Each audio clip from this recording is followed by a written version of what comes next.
Përshëndetje të nderuar miq, përshëndetje të dashur ndjekës.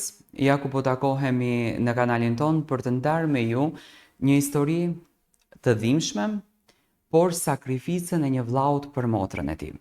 Historinë e ka shkruar Albina, e cila me origjinë vjen nga Kosova. Sot është e martuar, por ajo dëshiron që të ndajë historinë e saj dhe të falenderojë vllaun i cili ka sakrifikuar jetën për motrën e tij. Përshëndetje i nderuar Tiranë. Unë që po të shkruaj jam Albina, me origjinë nga Kosova, por sot vëlla edhe motër jetojmë në Zvicër. Jeta jon ka qenë shumë e bukur. Jeta jon ka qenë aq e lumtur sa që në asnjë mënyrë nuk e mendonim se do të na vinë ditë të trishta. Unë u rrita në një familje që babai dhe vllau më donin shumë dhe më kishin zemër edhe shpirt, por njëkohësisht edhe nëna ime e dashur. Prindërit e mi u martuan me dashuri dhe nga dashuria e tyre e madhe sollën në jetë dy fëmijë, mua Albinën edhe vllaun tim Albinin. Emrat na i vurën kështu, Albina dhe Albin, që shpirti jon të ishte gjithmonë i lidhur mes njëri tjetrit dhe nëpërmjet emrave të falnim dashurinë e merituar si vllau motrës. Sot që vendosa të ndaj historinë time edhe të bëj publike, më beso, jam shumë emocionuar dhe njëkohësisht shumë e trembur se për Albinin nuk do t'jetë një gjë e bukur. Ai asnjëherë nuk ka dashur që unë t'i them faleminderit për veprën që e ka bërë, sepse e ka ndjerë për ta bërë më se normale.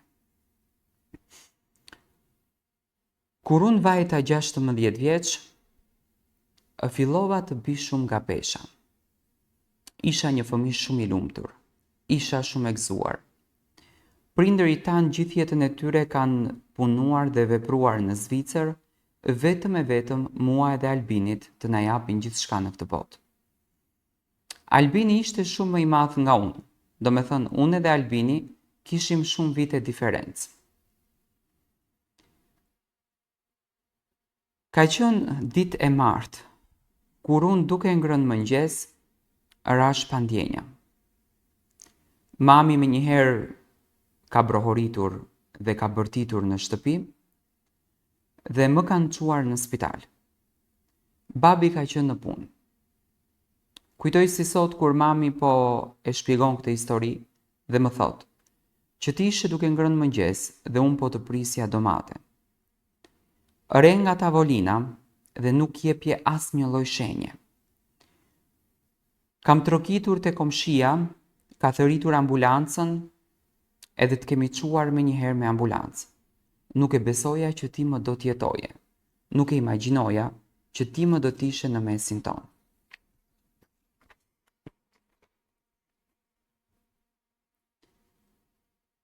Vllau jot po qante me dënes. Baba ishte në punë. Shkuam në spital. Ti ishe pa asnjë lloj ndjenje dhe ne mendonim që ti ke humbur jetën. Nga panika e madhe nuk dija se çfarë t'i thoja doktorit. Një moment që natë zvari do t'ja tregoj. Të paktën kështu e përshkruan mami. Nga të gjitha kontrollat edhe analizat që mua më kanë bërë, doktori ka thënë mamit që unë kam problem me veshkën e majt edhe duhet me patjetër të shkoj në dializë, por duhet të bëhet edhe transplant i veshkës. Për mamin, babin edhe për Albinin ishte e rënë qielli kokës. Babi zakonisht është natyrë që ulet një herë dhe mendon dhe më pas vepron, por në këtë rast, për herë të parë, Albini në fytyrën e babit tim ka parë zhgënjimin më të madh në jetë edhe që ka goditur në tavolinë, duke i thënë, doktor, të lutem ma shpëto vajzën. Më pas është ulur në karige edhe i ka kapur flokët me duar. Çfarë bëra unë? Nuk është doktori ai që e shpëton, por vajzën do ta shpëton Zoti nëse dëshiron. Ditët po kalonin, unë mora veten dhe prindërit e mi nuk më tregonin të vërtetën. Gjithmonë në sytë e mi ato ishin të lumtur, por kur e mbyllnin derën e dhomës, në spitalin ku unë isha e shtrirë, ato po lotonin dhe nuk po flisnin asnjë fjalë. E pyesja veten çfarë po ndodh me to. Por gjithsesi, Albini ishte ai që më qëndronte non stop pranë. Albini ishte 26 vjeç. Ne kishim 10 vite diferencë. Dhe ai po punonte jashtë mase shumë dhe merrte një rrogë shumë të mirë. Babi po punonte, por të jetosh në Zvicër, imagjinoni sa është qiraja, plus të gjitha argjimet e tjera, nuk është se në fund na mbette ndonjë gjë pa le çfarë. Por të paktën jetën më të mirë se në Ballkan e kishim. Ditët po kalonin dhe ne duheshte të gjenim njeriun se kush do t'jepte veshkën. Dhe veshka duheshte të ishte e përshtatshme me veshkën tjetër time. U bë ç'u bë, dhe Albini ka paguar qindra mijëra euro. Kanë paguar 800.000 euro që më gjetën mua veshkën për ta bërë transplantin. Dhe në këtë kredit të madh hyri vllau im, duke rrezikuar krejtësisht jetën e tij, duke lënë pas të gjithë pasurinë që ne kishim, vetëm e vetëm për ta bërë unë këtë ndryshim të madh. Mezi kemi pritur për kreditin me të gjitha ndihmat për rastin kur po e tregonim,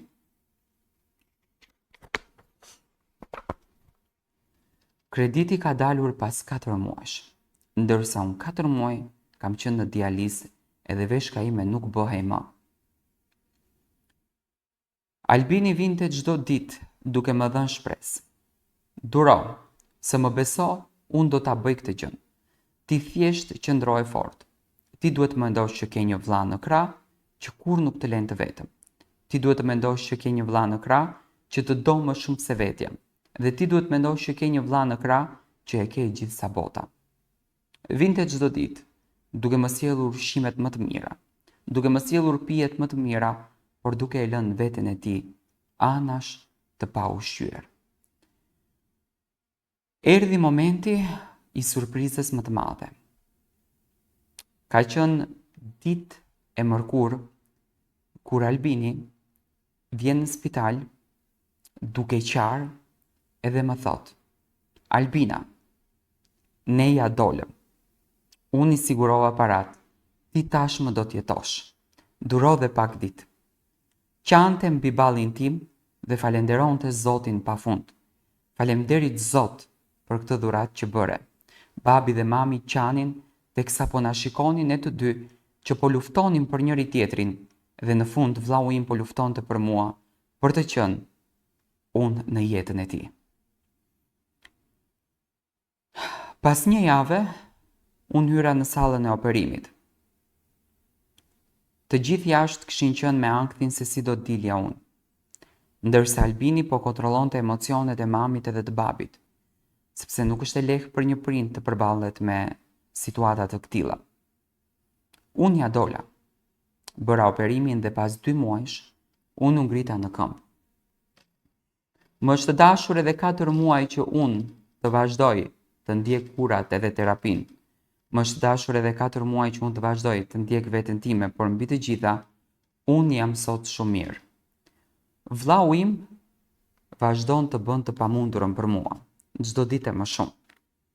Unë jam e lumtur, po grimohem, po shminkohem, dhe sot këtë letër e shkruaj në ditën më të bukur të jetës time. Unë pas nesër e fejoj vllaun tim. Albini do të bëhet menuese. Uroj me zemër që nusja e tij të jetë shembulli që ne të mbushim edhe më shumë me dashuri shtëpinë tonë. Babi edhe mami janë të bekuar që kanë një djalë i cili që në moshën 26 vjeç tregoi forcën dhe dashurinë e madhe për të tij për motrën, por njëkohësisht edhe për familjen. Por mbi të gjitha, tregoi se çdo të thotë të sakrifikosh gjithçka për familjen. Albini sot paguan një kosto shumë të madhe të ratës për të cilën ka marrë dhe punon 3 punë. Ai del herët në mëngjes nga shtëpia dhe vjen në orën 2 të mëngjesit, pasi që atëherë mbaron dhe turnin e tretë të punës. E ndjej veten fajtore, por dua t'i them: "Më fal vllau im, që të futa në këtë hall të madh. Uroj që të bëhem e zonja e vetes edhe më shumë dhe të vazhdoj të punoj për ty, që ti këtë borxhin ta shlyesh më shpejt. Punoni e gjithë familja për të shlyer këtë borxh dhe jam e lumtur që në jetë të kam. Jam e lumtur që sakrifikove.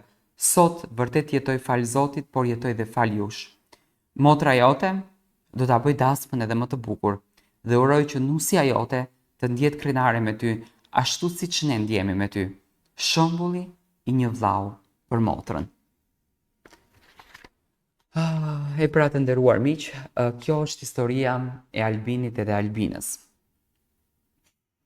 Në këtë botë ku ne çdo ditë dëgjojmë nga më të rëndat për vllaun dhe për motrën, në këtë botë ku ne çdo ditë dëgjojmë dhimbjen dhe trishtimin dhe pikëllimin e një familjes, të motrës për vllaun, në këtë botë ku ne dëgjojmë dëshpërime, në këtë botë ku ne dëgjojmë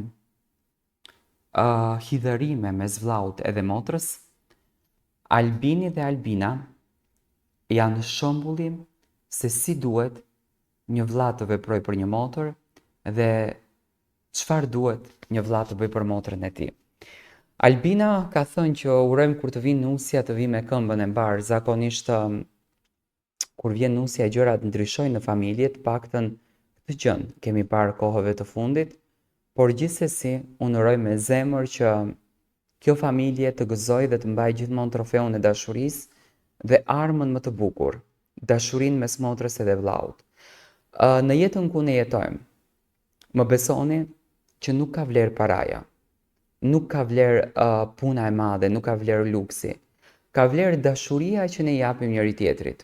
Dhe se sa të afërt jemi ne me njëri tjetrin në ditët më të vështira kur ato i kalojnë, e lëre mo në ditët më të lumtura. Dhe të kesh një dashuri kaq të madhe familjare, siç po tregon Albini dhe Albina, më besoni, është dhurata më e bukur që mund t'ja japësh vetes tënde. Është dhurata më e bukur që mund t'i bësh vetes tënde dhe është dhurata më e bukur që mund të bësh në jetën tënde.